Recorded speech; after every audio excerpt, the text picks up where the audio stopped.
الرحمن الرحيم. شقة النهاردة شقة في الدور الرابع على قصر القويري نفسه. كده احنا دخلنا من باب الشقة. معانا هنا الريسبشن، ما شاء الله حاجة كبيرة خالص.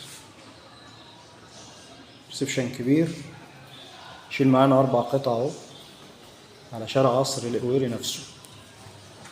الإضاءة ما شاء الله، شقة متهوية، تهويتها ما شاء الله. ده هنا شارع قصر القويري نفسه، احنا في الدور الرابع. ده كده الريسبشن اهو مرة كمان.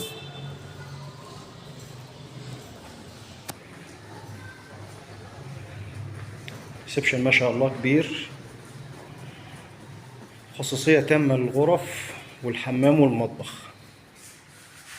معايا هنا مطبخ أوضة ما شاء الله، مطبخ كبير كبير. حمام، ده بقى حمام ضيوف. دي طرقة بقى خاصة بالأوض، في شباك تهوية للطرقة ما شاء الله.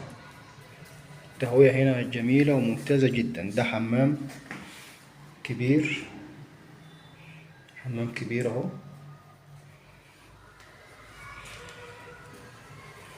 ندخل بقى على الأوض، أوض كبيرة خالص،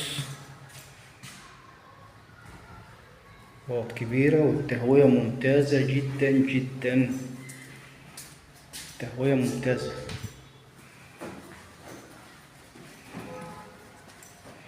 معانا هنا الشقة الأوضة ديت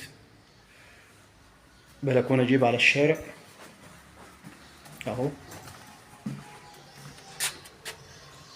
ده شارع اهو، او ممر بين عمارتين بس ممر كبير. ومعانا الأوضة التالتة، أوضة كبيرة، بلكونة على الممر برضو كبير برضو ما شاء الله.